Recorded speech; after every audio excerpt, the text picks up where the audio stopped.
6 p.m. Pakistan Standard Time. Assalamu alaikum. This is Radio Pakistan. The news read by Daman Zaman. The headlines.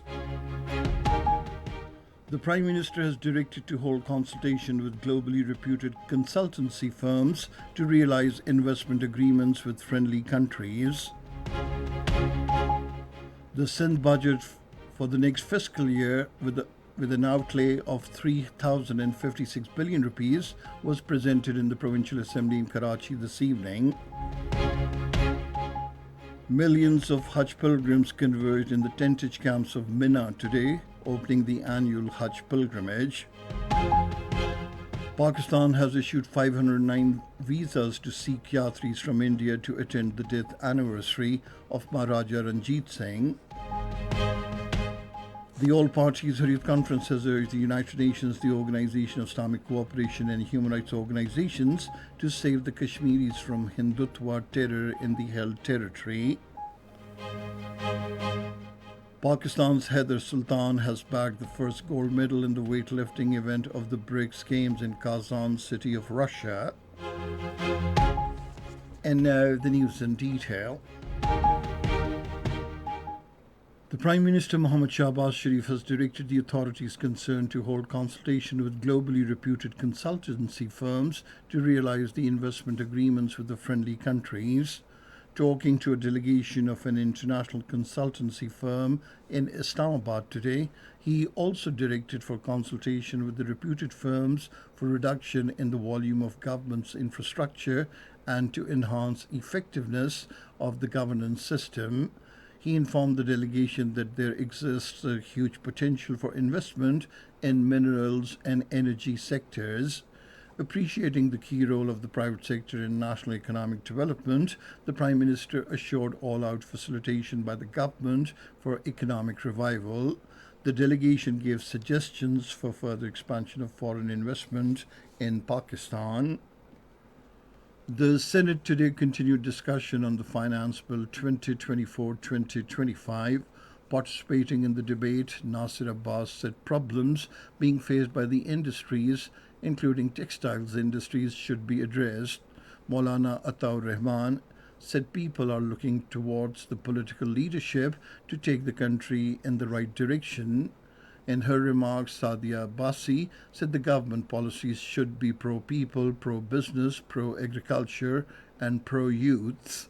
Zarka Soharwardi Taimur said Pakistan is the victim of climate change. She said we should forcefully present our case at the world level to secure finances from the world institutions to cope with the disastrous impacts of climate change.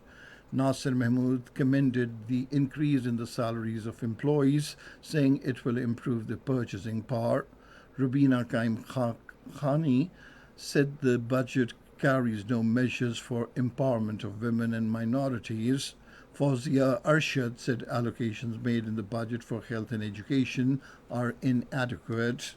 The House has now been adjourned to meet again on Thursday next at 5 p.m. The Sindh budget for the next fiscal year, with an outlay of 3,056 billion rupees, was presented in the Provincial Assembly in Karachi today. The Sindh Chief Minister Syed Murad Ali Shah, who also holds the portfolio of the Finance Minister, while presenting the budgetary proposals in the House, said the annual development program is of 959 billion rupees, while 22 to 30% increase has been made in the salaries of government employees and 15% increase in the pension. Syed Murad Ali Shah said 519 billion rupees have been allocated for the education sector, 334 billion rupees for health, while 329 billion rupees have been earmarked for local governments. Similarly, 58 billion rupees have been allocated for the agriculture sector, 77 billion rupees for the energy sector, 94 billion rupees for the irrigation sector, and 86 billion rupees for works and services departments. Earlier, the Sindh cabinet, at a meeting with Chief Minister Syed Murad Ali Shah in Karachi today, approved the budget for the next fiscal year with a total outlay of over 3 trillion rupees. The Prime Minister's coordinator on climate change, Romina Khurshid Alam, has called for taking measures to protect the life, property, and livelihoods of the people from the ongoing heat wave and possible monsoon floods. Chairing a meeting on global warming and heat waves in Islamabad today, she emphasized that sufficient stock of disaster relief items should be maintained. Romina Khurshid Alam emphasized to mitigate the adverse socio-economic impacts of the disasters through joint efforts by all federal and provincial departments. Millions of Hajj pilgrims from across the world converged on the vast tentage camps of Mina in the desert of Makkah today, opening the annual Hajj pilgrimage. The Hajj pilgrims will remain in the tent valley tonight and tomorrow move to Medane Arafat to perform the Rukn Azam of Hajj Waquf Arafat. After Saturday's stay in Arafat, the pilgrims will travel to Muzdalfa to collect pebbles that they will use in the symbolic stoning of pillars representing the Satan back in Mina. Pilgrims then will return for festive Eid al-Adha as well as Qurbani. This is Radio Pakistan. The Pakistan High Commission in New Delhi has issued 509 visas to Sikh pilgrims from India to attend the death anniversary of Maharaja Ranjit Singh. The death anniversary of Maharaja Ranjit Singh will be observed from June 21st. Extending his heartfelt felicitations to the pilgrims, Pakistan's Shahzad Saad Ahmed Waraij underscored Pakistan's continued commitment to extend all possible facilitation to the Sikh Yatris. In the Indian illegally occupied Jammu and Kashmir, the Indian troops have arrested over 100 Kashmiris during escalated, violent coordinated search operations in different areas of the Jammu region. According to Kashmir Media Service, the intensified crackdown operations have resulted in harassment and intimidation of Muslims. In a statement in Srinagar today, the All Parties Hurriyat Conference condemned the actions, stating that the Bharatiya Janata Party, Rashtriya Savayam Sevak Sangh, Hindutva establishment has declared a full-fledged war on the people of Kashmir. It urged the United Nations, the Organization of Islamic Cooperation and other human rights organizations to intervene and save Kashmiris from the BJP RSS Hindutva terror.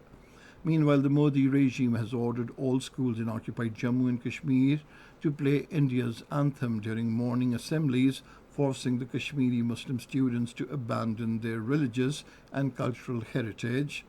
The move aims to erase the territory's Islamic identity and impose Hindutva ideology in the Muslim majority Indian illegally occupied Jammu and Kashmir. At an event in Birmingham, senior APHC AJK leader Sayyid Yusuf Naseem emphasized that resolving the Kashmir dispute and Palestine conflict is crucial for achieving sustainable peace and security worldwide. In India, 6 people were killed and several others are reportedly missing after heavy rain triggered flash floods and landslides in Sikkim states. In Gaza, children die of malnutrition while displaced people struggle for drinking water amid unabated Israeli military aggression, which has blocked humanitarian aid into the enclave. In northern Gaza, residents say they are surviving on bread alone. Over 37,232 Palestinians have been martyred by the Israeli forces since October last. The G7 countries have agreed to a $50 billion funding for Ukraine from Russia's frozen assets. The agreement was reached at a meeting of the bloc in Italy. Reacting to the development, the Russian President Vladimir Putin said provision of loans to Ukraine from Russia's frozen assets is theft and would not go unpunished. He said the way the West has treated Moscow shows that any country can fall victim to a similar Western asset race. And now news about sports. Heather Sultan of Pakistan has bagged the first gold medal in the weightlifting event of the BRICS Games at Kazan city of Russia. Heather Sultan outclassed the Russian weightlifters in a tough fight. He contested in the 61 kilogram weight category and lifted a total weight of 261 kilograms, that is 115 kilograms in snatch and 146 kilograms in clean and jerk. Cricket. In the ICC T20 World Cup 2024, the United States will face Ireland in Lauderhill today. The match will start at 7:30 in the evening. And finally, the weather report.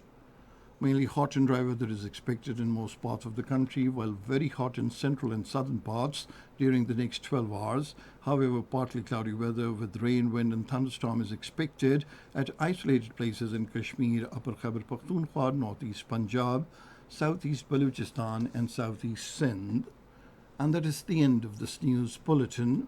For more news and analyses, log on to our website, radio.gov.pk, and you can also watch the live video streaming of our bulletins on the link, facebook.com/Radio Pakistan News Official.